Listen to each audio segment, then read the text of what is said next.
look, I've chosen to read some stuff.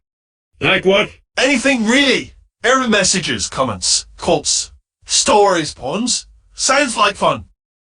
I'm game if you are. Me too. Let's go! The seasons are changing yet again. Fall turns to winter. The weather can be as much an enemy as a friend, and sometimes it can take up arms against us. Like this story, inspired by someone named Allah. Wait, are we going to get copyrighted for this? Just tell the story. It was requested. They sent the link to the story. So read it. Fine. This story is called The Known Wraith. My name is Ola. I'm from a small town in Poland where what we lacked in modern conveniences, we made up for in natural beauty. Mountains, woods, and endless farmlands. We had it all. But when the temperatures rose, we weren't allowed to go outside to enjoy our surroundings because of an ancient local myth. Centuries ago at noon, on a sweltering hot day, the blacksmith was repairing a horseshoe in a nearby wheat field when a spark flew and caused a fire.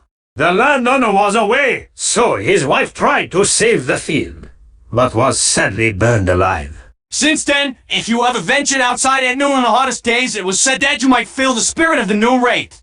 It was a weak, dizzy feeling, kind of like a heat stroke.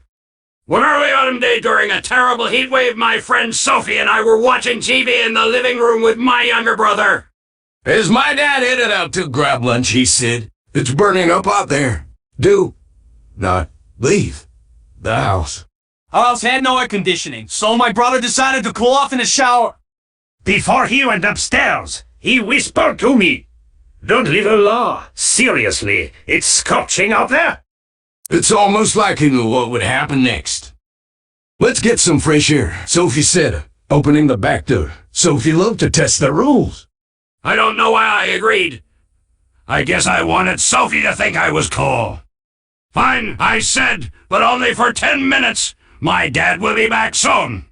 We started through my family's garden and crawling under an opening in the fence to a giant golden wheat field next door. It was intended and the stalks rose above our heads.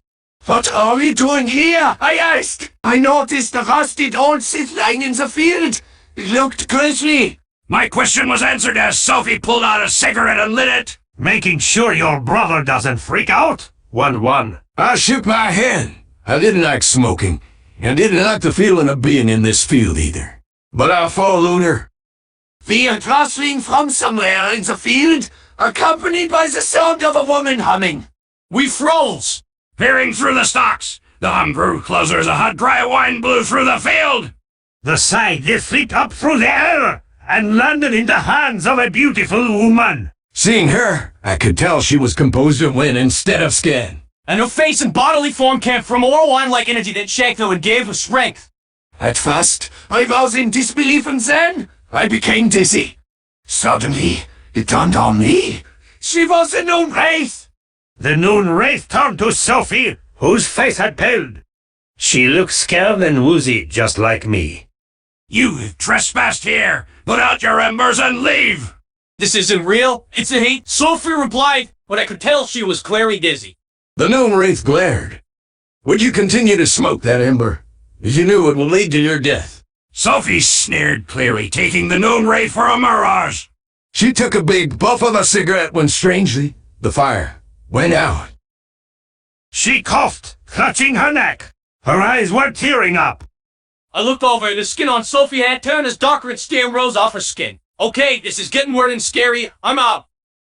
She cried out as her whole body shook violently and fell to the ground. Then the Known Wraith eyed me. You too have trespassed. My friend told me to, I replied. The Known Wraith's eyes narrowed, and since you couldn't think for yourself, you too will be punished. I watched, dazed and powerless as her scythe rose up. My brother screamed my name as the scythe swung at me. He grabbed my arm and we sprinted for our life. I could feel the Known Wraith's hot breath on our necks. She wasn't giving up. We dove underneath the fence. The wind died down, and I caught my breath. I finally understood who she was. The spirit of that dead woman. Still trying to protect her field. From fire. The end. Well, that was interesting. I too was enjoying it. It gave me goosebumps. Well, that was spooky. I wasn't scared, but Scott sure was. Oh my god, guys, the new Wraith's out there! There is no known Wraith. Yeah, but Marasmus? Oh no. Yes, Marasmus has listened to your tale, and I have brought it to life. Just what we need. Well, good thing Pyro's asleep right now. Actually, Pyro's setting fire out there! Again, I say oh no. There are more than one known Wraith out there. Then let's get going and end this. Happy Halloween!